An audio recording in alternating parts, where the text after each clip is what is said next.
Magandang araw po, welcome po sa aking channel, Love9 TV. Patalasasan po, meron po ba kayong mga properties na napapabayaan or non-performing assets? Plan nyo ibenta, pero wala kayong oras sa pagbenta nito. Kung ito'y pagkakatiwala nyo po sa amin, tawag lang po kayo sa aking numero, usap po tayo, gawin ko po ng video for free. Yes, libre po, wala po kayong babayaran. Tutulungan pa namin kayong mabenta ang inyong property. Kami na po bala sa marketing, sa boosting or paid ads. Even sa tripping, hindi na po kayo mapapagod sa pag-entertain ng mga buyers. Kami na po bala sa lahat. Tawag lang po kayo. Nandito po tayo ngayon sa Tanzac, Cavite kung saan meron po tayong bagong video presentation. Isang residential commercial building. Ito po yung 4-story na mailat. Area na 130 square meters more or less. May floor area po ito na 500 square meters. Ito po yung titulado, buhay po ang may-ari. Wala po kayong maging problema sa documentation o sa transfer ng title. Dito po sa ground floor ay meron pong 3 commercial space na sa ngayon ginawa siyang garahe. Then dito naman po yung pangalawang commercial space. Ang upahan po nitong ganitong kaliit ay nasa 7,000 to 10,000 pesos ang monthly rental. Ito pong third commercial space, mas malaki po ito. Ang estimate po nila ang upahan sa ganito kalaking pwesto ay 20,000 pesos. Sa ngayon po, kina-owner po itong parlor na kumikita naman po ng 80,000 a month. Malaki naman po ang espasyo nito compare dun sa second and first na commercial spaces. Dito pa lang po sa ground floor ay may income na po kayo na almost 40,000 pesos. Ito naman po yung access door. Yan po yung second na commercial space. May access door din po siya. Mapapansin niyo po sa harapan niyan ay mga negosyo rin o commercial spaces. Ito po ay along BC Road at ang estimated population po dito sa barangay ng kung saan nakakasakop ng property ay 20,403. Ganun po karami ang tao dito. Kaya maganda pong magnegosyo. Nandito na po tayo sa common na dining, kitchen, at meron pong countertop na may double stainless sink with faucet. At yan pong nakabukas na pintuan, yan po yung pantry. At dito naman po yung common toilet and bath na naka-solid wood door. Then may bathroom countertop, hand wash basin, vanity mirror, tiled bathroom wall, water closet with bidet. Then sa dulo po ay may washing machine. At doon na rin po ang shower area. Balik po ulit tayo dito sa kitchen at dining. At ito po yung tinutukoy ko na pantry. Ito po yung countertop na nadaanan natin kanina dito sa kitchen. Then, katabi lang yung dining area.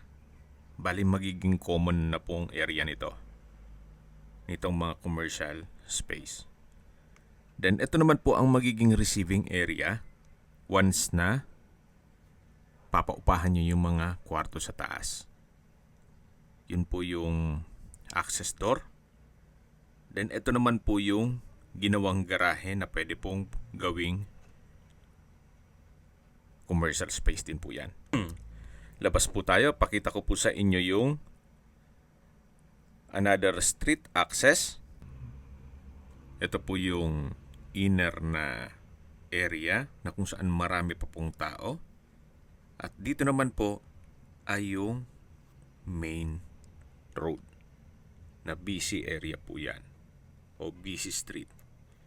Ito po yung side view ng building.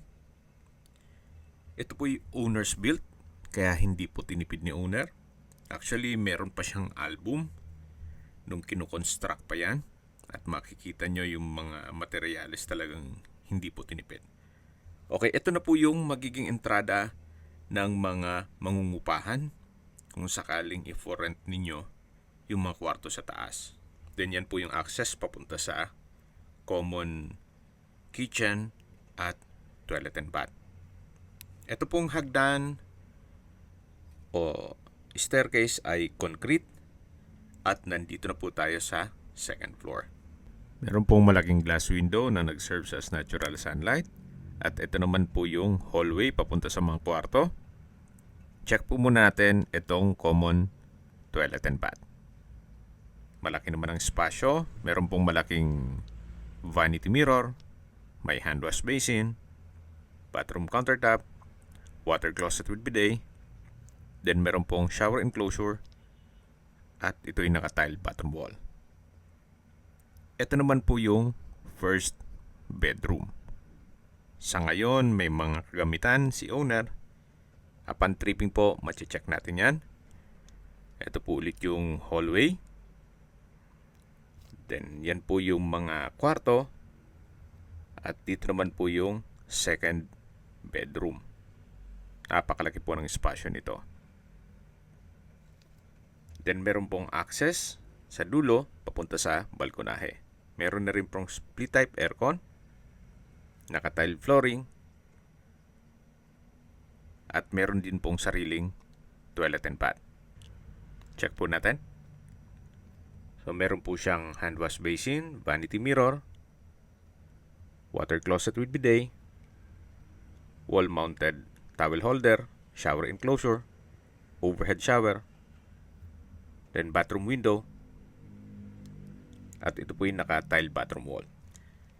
Wala naman po kayong ipapagawa dito. Maayos na po siya. So, yan po yung toilet and bath dito sa second bedroom. Then, ito po yung access door na papunta naman sa balkonahe na meron pong aluminum screen door. At ito po yung naka-stainless railing at handrail. Paikot po yan hanggang dun sa harapan. At balik na po tayo dito sa second bedroom. Malaki po ang espasyo niya. At maayos po ang pintura ng ceiling at wall. So, labas na po tayo dito sa may hallway. Next po ay yung third bedroom. Naka-solid wood door. Then sa espasyo, sakto lang. Hindi naman siya ganun kaliit at hindi naman ganun kalaki.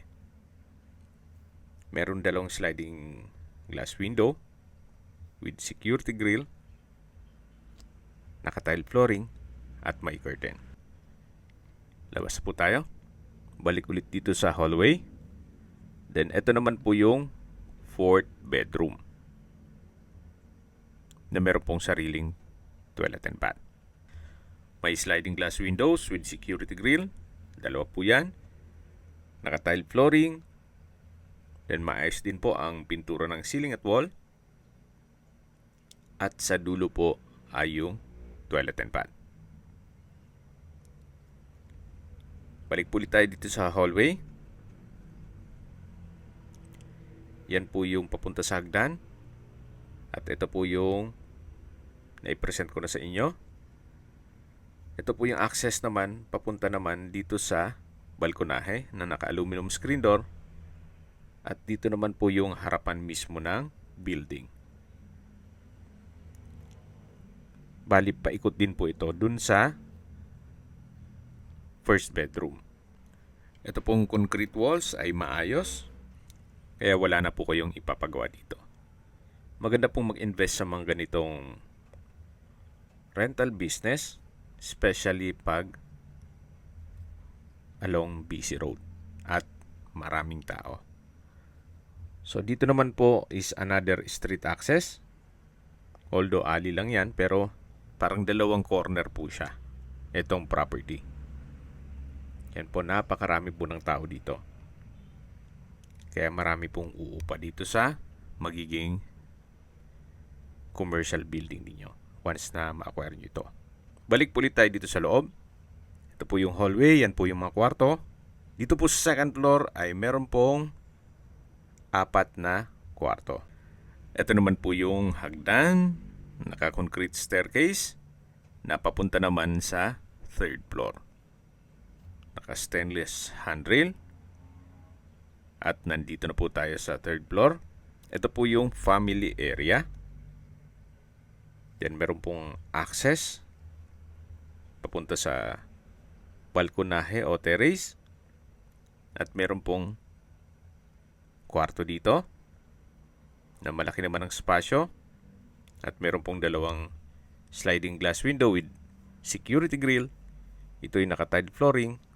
Ito naman pong third floor ay pwede nyong gawing residential na para ma-monitor nyo rin yung inyong negosyo.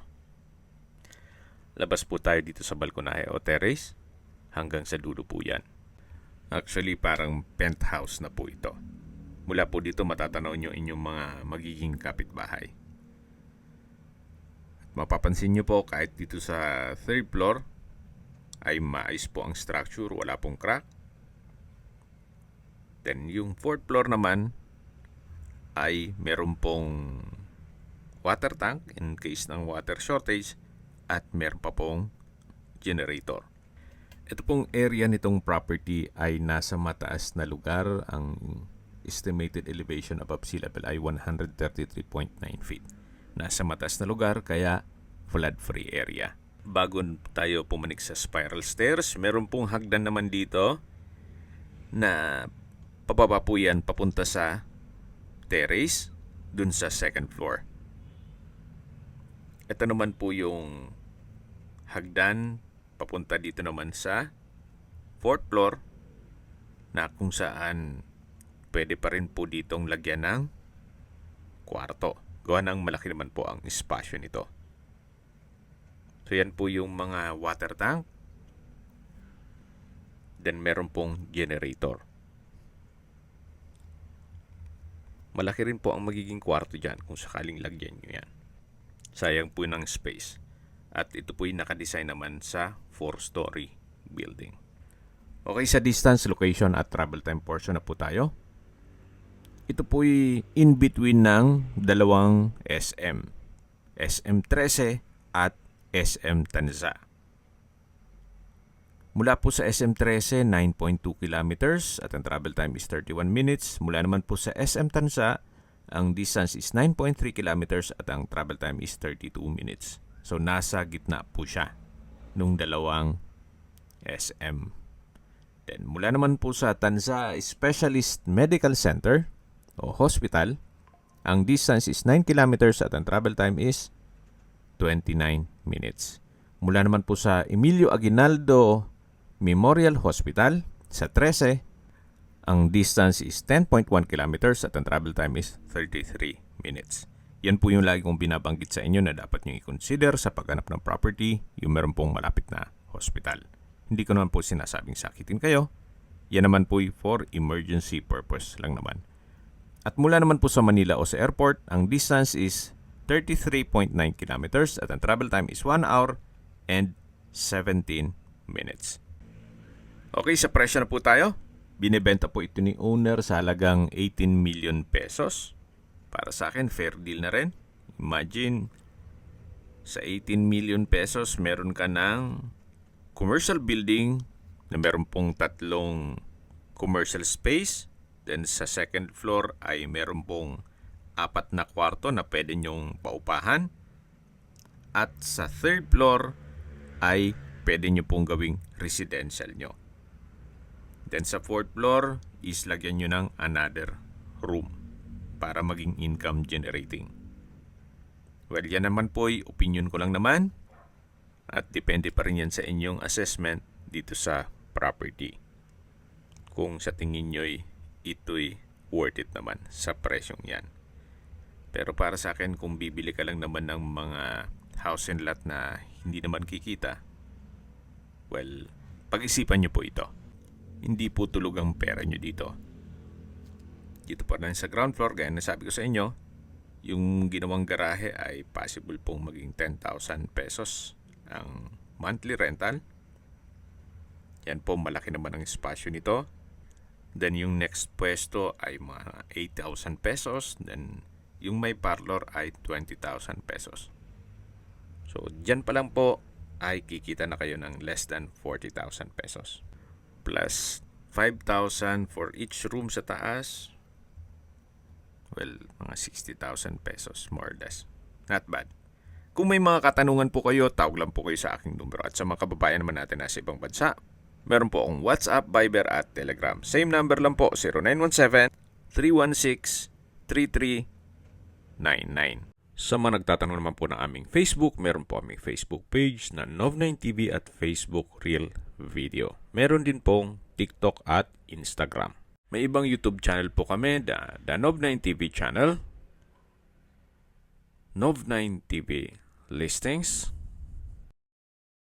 Nov9TV On The Spot, Nov9TV Updates, at Nov9TV House Rental. Sana po naibigyan nyo ang video presentation. Paki-like and subscribe na lang po sa aking channel para ma-update din po kayo sa aking future listings.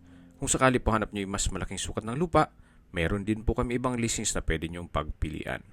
Huwag po kayong mag-atubiling tumawag sa amin. Then, let us know your budget para malaman namin kung anong property pwede naming ilog sa inyo. Sa lahat pong viewers, subscriber at nagtiwala po sa amin, salamat po sa suporta. Ingat po kayo lagi at yung pamilya. Maraming salamat po.